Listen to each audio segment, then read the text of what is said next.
1611년에 그 로마로 이제 갑니다. 로마로 가가지고 거기 어쨌든 교황이 있고 유력자들한테 자기가 본 걸 소개를 해요. 망원경도 소개를 하고 내가 천체를 관측했더니 뭐 이런 것들이 있다. 라고 이제 소개를 해서 그걸 하러 로마에 갔는데, 근데 로마에 가면은 이게 이제 로마 시내 그 전경인데 여기가 테르미니역이에요. 테르미니역. 여러분이 로마 들어가면은 어디서든 뭐 비행기 타고 가든지 아니면 다른 도시에서 들어가든 보통 이렇게 테르미니역 앞에 내립니다. 이제 테르미니역 바로 앞에 굉장히 가까운데 산타마리아 마조레 대성전이라고 있어요. 마조레 대성전. 요게 이제 요렇게 생겼죠. 이 성당이 왜 이제 갈릴레오하고 관계가 있느냐면, 거기 보면은 이게 이제 성당 내부입니다. 성당 내부에 가면은 여기 이제 카펠라 파올리나 예배당이 있어요. 파올리나 예배당. 이게 이탈리아 이렇게 성당 가면은 성당 이렇게 쭉 있으면은 이렇게 안쪽으로 조금 들어간 곳에 이런 이제 예배당이 이제 이렇게 있죠. 주 회랑은 이렇게 지나가고 사이드로 이렇게 이제 들어가서 조그만 이제 예배당들이 이런 게 있습니다. 마조레 대성전의 유명한 예배당 중에 하나가 카펠라 파올리나인데, 파올리나 예배당에 이제 이렇게 생겼고, 사람들 실제로 제가 봤을 때 이렇게 이제 예배를 보고 있는 상황이고, 여기 쭉 보면은 여기 이제 천장에 이제 도움이 있습니다. 도움에 벽화가 있는데, 요 벽화를 그린 사람이 이제 치골리라는 화가예요. 요 시대를 보면은 1613년대인데 갈릴레오가 동시대 살았던 사람입니다. 이분이 그린 그림이 여기 이제 성모 마리아 그림을 그린 게 있어요. 여기 돔 천장에다가. 근데 이 치골리하고 갈릴레오하고 서로 서신 교환을 하던 친구 사이였어요. 근데 갈릴레오가 이제 요 치골리가 이걸 그린 게 이제 1612년인데, 갈릴레오가 망원경으로 하늘을 보고 달을 본 다음에 자기가 관측한 거 친구한테 막 얘기를 합니다. 치골리한테 편지를 써요. 내가 망원경으로 달을 봤는데 매끈하지 않아. 울퉁불퉁해. 지가 똑같아. 산도 있고 계곡도 있고. 그 얘기를 합니다. 치골리는 그걸 이제 다른 사람에 의해서 안 믿었을 때, 갈릴레오는 믿을 만한 되게 이제 엄청난 수학자고 뭐 믿을 만한 사람이니까 진짜 그런가 보다. 그걸 믿은 거예요. 그거를 믿고 그거를 자기 그림에 업데이트를 합니다. 땡겨서 보면 이제 이렇습니다. 그래서 요게 지금 어떤 걸 묘사한 거냐면은, 여기 이제 요한계시록 12장 1절에 보면 이런 문장이 있대요. 하늘에 큰 이적, 이제 기적 뭐 이런 거죠. 큰 이적이 보이니 해를 입은 한 여자가 있는데, 뒤에 이제 해를 입은 한 여자. 이게 성모죠, 성모인데, 그 발 아래 달이 있고, 그 머리에는 12별의 멸류가 있었대. 여기 이제 별이 12개가 있습니다, 이렇게. 요게 치골리가 그린 성모 마리아예요. 발 아래 달이 있는데, 요거를 더 땡겨보면 이렇습니다. 이게 지금 보면은 울퉁불퉁한 그런 것들이 이제 묘사가 되어 있어요. 그 전에 다른 화가들이 그린 달은 매끈하고 정말 수정구 같은 그런 매끈한 구형으로 달을 그렸는데, 이거는 안 그래요. 갈릴레오의 관측 내용이 성화에 업데이트가 된 최초의 사례입니다, 이게. 이건 여기서 이렇게 보면 안 보여요, 사실은. 잘 안 보입니다. 확대를 해서 보면은 이제 이런 갈릴레오 관측 결과가 이제 이런 식으로도 업데이트가 되어 있다는 거죠. 여러분, 로마 가시면은 마조레 대성전이 어쨌든 테르미네에서 굉장히 가까운 데 있고, 거의 이제 한가운데. 사람도 줄도 안 서도 되니까, 가서 파올리나 예배당 꼭 한번 가보시기 바랍니다. 그 다음에 이제 금성의 상변화를 봤는데, 상변화라는 게 뭐냐, 이제 겉보기로 금성을 쭉 보면은 이게 초승달에서 반달, 보름달 이런 식으로 모양이 변하는 걸 봤다는 거예요. 이게 이제 왜 중요하냐면은, 요게 프톨레마이오스, 우리가 저번 시간에 봤을 때 프톨레마이오스 책에서 지구가 가운데 있고 금성이 바깥을 돌고 태양이 이렇게 있으면, 지구에서 봤을 때 금성의 모양이 이렇게 초승달이나 금음달 모양밖에 안 나와요. 근데 지금 갈릴레오가 실제 본 건 이제 이런 모습이라는 거죠. 초승달에서 반대로 했다 보름달이 되고, 이게 지금 요렇게 되려면은 코페르니쿠스 체가 훨씬 더 설득력이 있다는 겁니다.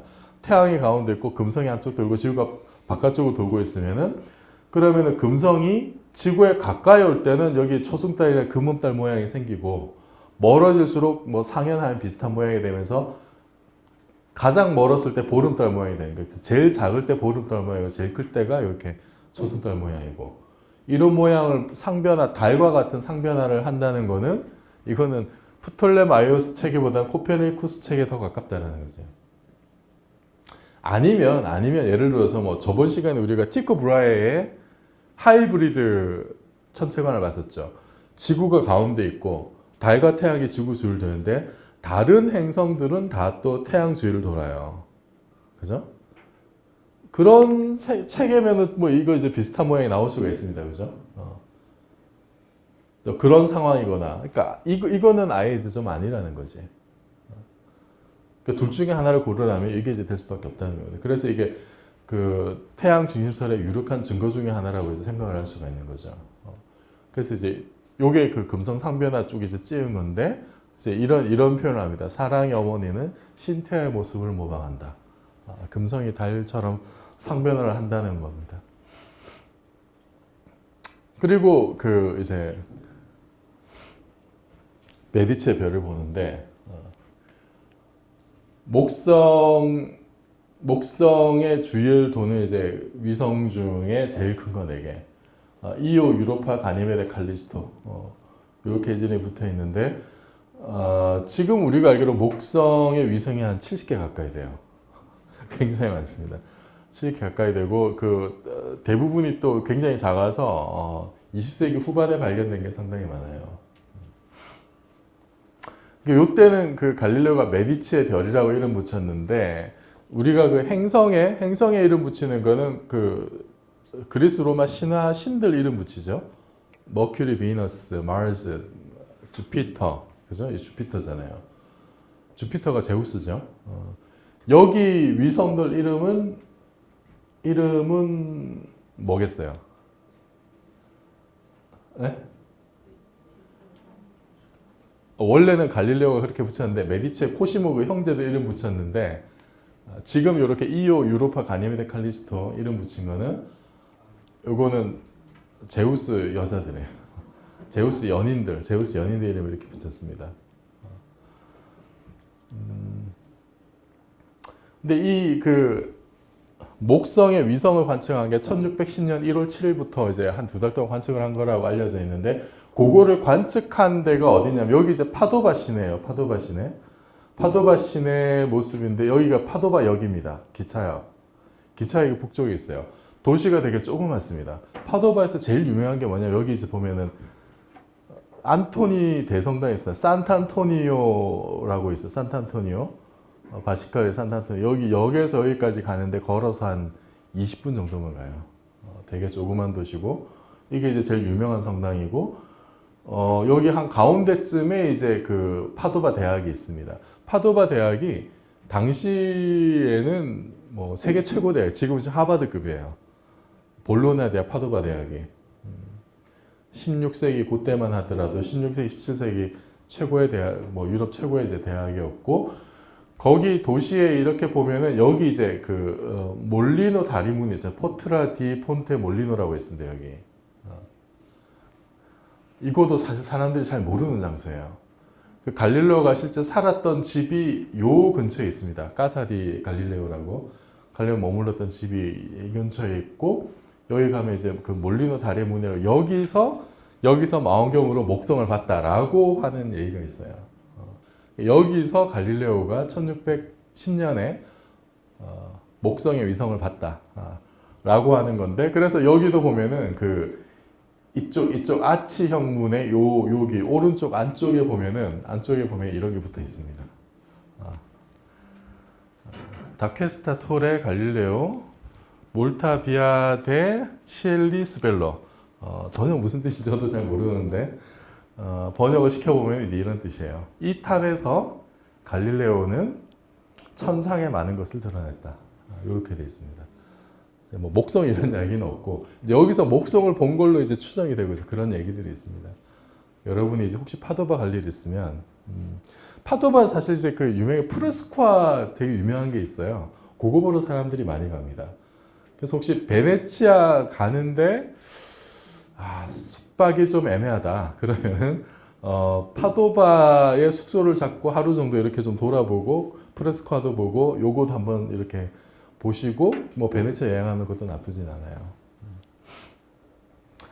그 시데레우스 눈치우스의 이제 그 후반부, 전반부는 달 이야기고 중간에 뭐 이제 은하수 본 이야기, 뭐 성운 본 이야기 있고 후반부 절반은 그 메디치 별 이야기예요.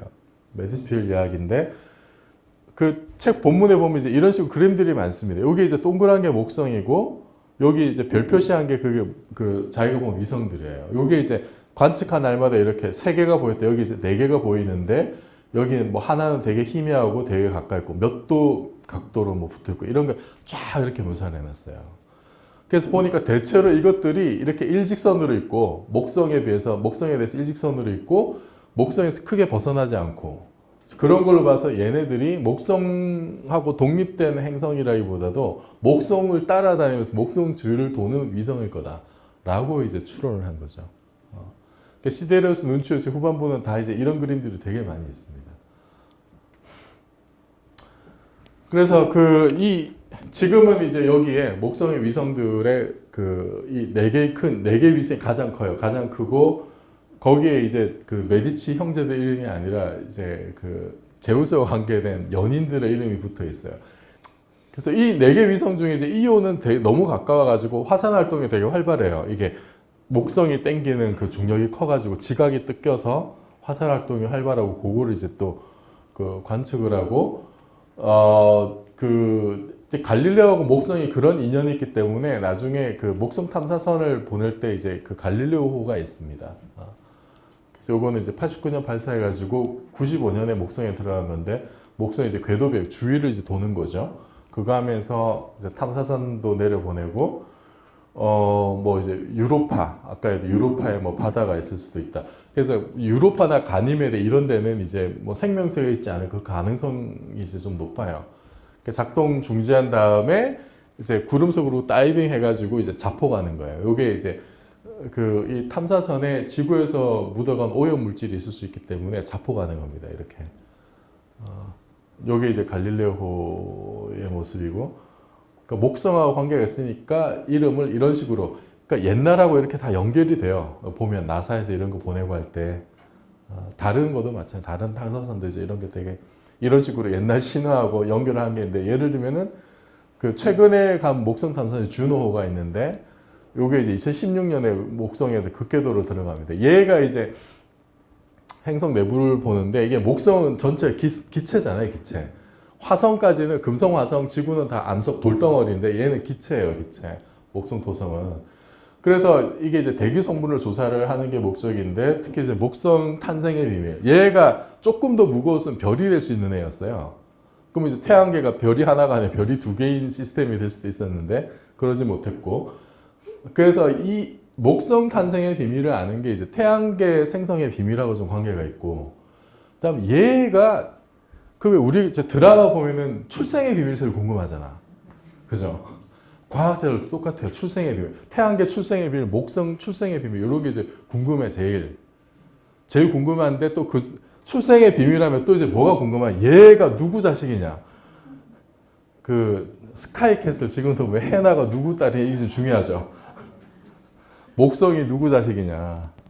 태양계 자식이냐? 아니면 딴 데에서 태어났는데 태양계로 온 거냐? 이것도 지금 그 썰이 있어요. 그런 거 이제 연구하는 게 목적인데, 이 주노가 영어식 이름이고, 이게 그리스 신화로는 뭐죠, 주노가? 주노가 헤라. 헤라니까 제우스 마누라. 제우스 목성이 주피터니까 이거 마누라를 보낸 거예요. 마누라를 보냈는데, 이제 썰에 따르면은 제우스가 바람 피울 때 납치 강간할 때 이제 주변에 구름을 쫙 뿌려가지고 이렇게 주위를 가리고 바람을 피웠는데, 헤라는 그 구름을 뚫고 제우스를 감시할 수 있는 능력이 있었다 그래요. 근데 마침 또 이 제우스, 주피터, 목성이 기체 행성이잖아. 그러니까 이 탐사선이 제우스의 대기를 뚫고 그 내부를 좀 살펴볼 수 있기를 기대해서 이제 탐사선을 헤라, 주노라고 붙인 거예요. 그럴듯하죠. 네. 그리고 그 이제 갈릴레오 케플러가 동시대 사람이라고 이제 저번 시간에 얘기했는데, 이 1590년에 우주의 신비, 여기서 이제 그 행성의 궤도를 이렇게 그 플라톤 입체로 설명을 하려고 했다고 그랬죠. 케플러가. 요거를 이제 갈릴레오한테 책을 보냅니다. 서로 이제 그 왕래가 있었어요. 서신 왕래가 있었는데, 갈릴레오는 이제 일단 그 자기도 코페르니쿠스의 태양 중심설이 맞다고 생각을 했는데 그 동지를 얻어서 기쁘다. 이런 답신을 보는데 약간 좀 시큰둥해요, 사실은. 그러니까 케플러는 굉장히 좀 자유분방한 상상력이 좀 이렇게 풍부한 이런 좀 스타일이었고, 성격이 좀 안 맞기도 했습니다. 약간 성격도 안 맞기도 했고, 하여튼 갈릴레오 약간 좀 시큰둥했었는데, 10년에 갈릴레오가 이제 그 시데리우스 누nci우스 요거 이제 나왔을 때 이제 자문을 요청하는 편지를 보내요. 어쨌든 케플러가 어쨌든 나름 이제 천문학 관련해서 뭘 하고 있었으니까 책 주면서 이제 이거 좀 봐달라 이렇게 이제 편지를 보냈는데, 거기서 이제 이런 얘기는 안 합니다. 별로 코멘트는 안 해요. 안 하고 나중에 이제 그 케플러가 여기에 대해서 이제 편지 답장을 보냅니다. 갈릴레오한테. 되게 이제 우호적으로 보내요. 굉장히 우호적으로 보내고 이걸 나중에 이제 별의 메신저의 대화라는 걸로 이제 출판이 되는데, 그 내용이 이제 그 자기식으로 이제 폭넓게 해석을 하는데 대체로 그 지지하는 거예요. 갈릴레오가 관측한 게 맞다, 옳다, 이제 이런 지지의 내용. 그런데 갈릴레오는 이제 그 케플러의 그 예를 들어서 신천문학에 나온 게 케플러 행성 법칙 두 가지가 여기 나와 있어요. 3번 법칙은 한 10년 뒤에 나오고 1번이 타원궤도 법칙인데 갈릴레오는 행성의 타원궤도 믿지 않았어요. 그럴 리가 없다고. 갈릴레오는 끝까지 원궤도라고 믿었습니다. 믿지 않았고, 케플러가 이제 망원경 좀 보내달라고 했는데 그것도 무시하고. 별로 안 좋아했어요. 갈릴레오는 그냥 자기한테 좀 이렇게 어쨌든 도움이 될 것만 이렇게 좀 도움을 받고 이제 그런 캐릭터였고, 그렇다고 갈릴레오가 망원경을 이제 누구한테 보냈냐면 그냥 유지들, 권력자들한테 보냈어요. 막 만들어가지고 이렇게 쫙 여기저기 보내고, 물론 이제 코시모한테도 보내고, 그렇게 해서 역시 인사성이 밝아 갈릴레오는. 네. 그래서 여기 이제 그 케플러가 쓴 별의 메신저와의 대화, 여기 이제 그 케플러 편지 중에 보면 이제 이런 얘기 있습니다. 제가 보다가 되게 인상적이어서 소개를 하자면은, 거만한 철학에 좀 더 반성해야 합니다. 자연의 뜻이 얼마나 멀리 지나갔으며 얼마나 남았는지 미래 인류 무엇을 생각해 봐야 합니다. 1610년에 이미 이런 얘기를 했어요. 케플러가. 이런 것도 이제 갈릴레오 성격을 한번 좀 엿볼 수 있는 그런 대목이죠. 하여튼 케플러가 전폭적으로 지지를 합니다. 갈릴레오의 이런 발견들에 대해서. 그 갈릴레오가 이제 태양도 봤는데 달도 보고 해도 보고 이제 이렇게 한 거예요. 해를 보고 해 흑점을 본 게 이제 1611년인데요. 이거도 사실은 이게 1611년, 이거도 되게 이제 쇼킹한 거죠. 어떻게 태양에 이런 얼룩 반점이 있을 수가 이제 말이 안 되는 겁니다. 이거는 뭔가 흠집이 있다는 거잖아. 그죠? 있을 수 없는 일입니다. 아리스토텔레스 세계에서는 있을 수 없는 일. 천상계에 이런 태양 있을 수 없는 일입니다. 그래서 이걸 가지고 이제 13년에 뭐 이런 책도 이제 냅니다. 그리고 그 나중에 이제 종교 재판 받게 된 그 대화, 거기 보면은 이제 이런 내용들이, 여기 이제 흑점이, 태양이 자전을 해요. 태양이 자전하는데 그 주기가 뭐 대략 25일 뭐 이 정도 됩니다. 이게 적도하고 극하고 이제 주기가 좀 다르긴 한데, 그럼 흑점이 이렇게 보면 이렇게 돌아갈 거 아니에요. 그죠? 흑점이 돌아가는데 흑점이 돌아가는 걸 또 계절별로 봐요. 계절별로 보면은 이게 계절에 따라 태양 흑점이 돌아가는 게 이게 사인 곡선을 그립니다. 사인 곡선. 그러니까 어떤 때는 이렇게 수평으로 지나가요. 어떤 때는 이게 이렇게 사선으로 올라갑니다. 그 다음에 수평으로 지나가다가 다시 그 다음에 이렇게 내려가요. 계절에 따라서. 요게 이제 지구가 기울어져서 태양 주위를 도는 공전의 증거다라고 이제 논증을 하는 내용이 대화에 보면 나옵니다. 갈릴레오가 말년에 이제 눈이 멀었는데, 눈이 먼 이유 중에 하나가 태양 관측 때문이라는 얘기가 있어요. 지금 망원경을 사실 이렇게 태양 직접 보면 안 되겠죠. 눈 다치고. 근데 망원경에다가 태양 맞춰놓고 이렇게 종이 갖다 대면은 그냥 이렇게 그냥 보여요. 이게 흑점이. 그래서 이런 거를 들고 이제 로마로 갑니다. 로마로 가는데 이게 그 아까 봤던 로마의 이제 뭐 여기는 아까 치골리의 그 이제 그림들이 있고 이제 유명한 사이트들인데 로마로 간 다음에 이때 그 유력 인사들, 여론을 만든 유력 인사들을 이제 설득을 하는데 이때 갈릴레오의 관측 결과를 믿은 사람들, 믿지 않은 사람들이 또 많았어요.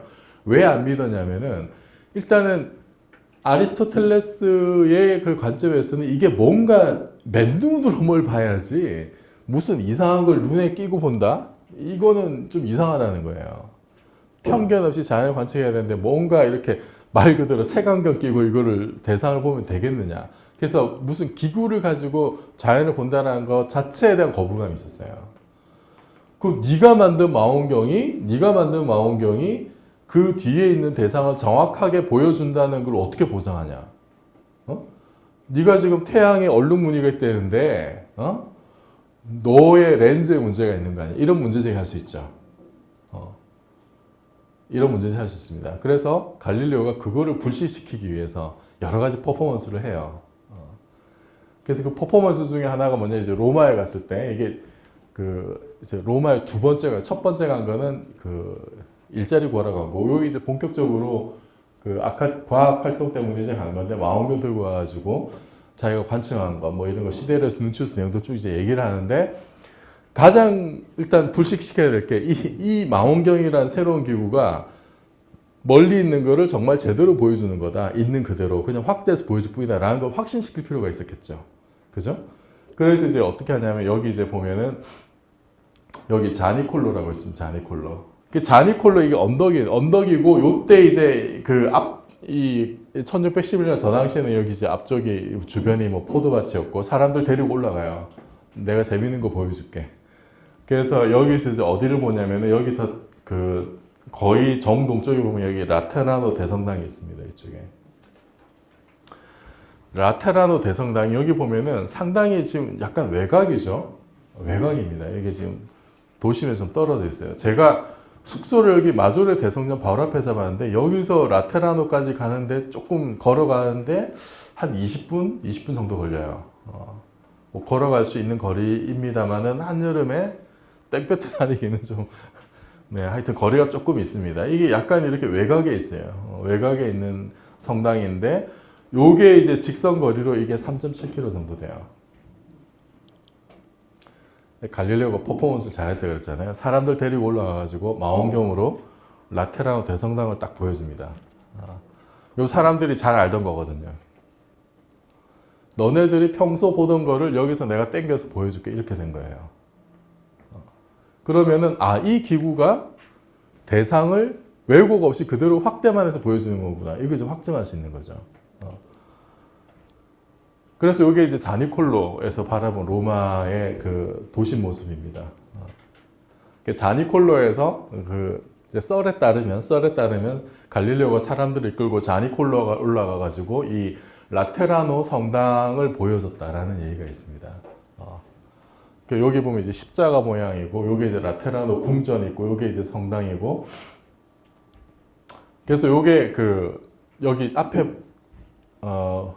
여기 이제 이게 그거예요. 오벨리스크 이게 도로고, 이제 이쪽 방향에서 보면 이제 궁이 있고, 여기 이제 회랑이 보이는데, 북쪽 회랑이 보이는 게 이제 이 모습입니다. 이게 궁의 모습이고, 오벨리스크가 있고, 이제 회랑이 보이는 이 모습인데, 자니콜로에서 이렇게 본 거예요, 망원경으로. 이렇게 봤는데, 그때 봤다는 문구가 요거예요. 식스투스, 라틴어니까 식스투스 퀸케 폰티펙스 막시무스 아누프리모. 무슨 뜻일까요? 식스투스 5세 폰티펙스 막시무스. 폰티펙스가 사제고 막시무스는 최고. 최고 제사장이라는 뜻입니다. 폰티펙스 막시무스가. 아노는 그러니까 연도예요. year. 프리모는 1이라는 뜻이에요. 그래서 이게 뭐냐면 식스투스 5세 교황 즉위 원년. 식스투스 5세 교황이 저분 즉위 임기가 이제 언제나 1685년에서 1585년, 1590년까지. 그러니까 갈릴레오가 피렌체 대학 때려치고 피렌체에 있다가 피사로 다시 대학 교수로 가던 그 시기가 거의 똑같아요. 식스투스 5세 교황의 그 임기가. 요 동안에 이제 이 교황이 무슨 짓을 했냐면은 심시티를 많이 했어요. 이것저것 막 이제 이제 건물 막 증축하고 뭐 이런 거 있죠. 도시 개량 뭐 이런 걸 되게 많이 했는데, 그래서 대표적으로 이제 여기 보면 이제 라테나노 대성당의 여기 이제 회랑, 북쪽 회랑, 요거도 손보고, 여기를 이제 식스투스 뭐 회랑 이렇게 이제 부르는 경우도 있습니다. 그러니까 자기가 이제 손본 데다가 이제 내가 즉위 원년에 이런 거 했다라는 걸 이제 박아 넣는 거죠. 이런 석판을. 박아 넣는 거고, 식스투스 5세가 이때 이제 활용했던 그러니까 이 교황이 이렇게 일을 맡겨서 그런 여러 가지 이제 손을 봤던 도시 뭐 개량하고 이런 거 했던 유명한 건축가가 도메네코 폰타나라는 아주 유명한 건축가가 있어요. 그래서 산피에트로 광장 가면 오벨리스크 큰 거 있잖아요. 그거를 세운 게 이때예요. 식스투스 5세가 폰타나를 시켜가지고 오벨리스크를 세운. 거기도 되게 유명한 일화가 있는데, 어쨌든 요거를 봤다라고 이제 얘기가 있습니다. 이거는 예를 들어서 이제 요게 박혀 있으면은 동네 사람들 다 아는 거잖아요. 동네 사람들 다 아는 건데 이거를 한 4km 정도 떨어진 자니콜로 언덕에서 망원경 땡겨서 보여주니까 믿을 수밖에 없는 거죠.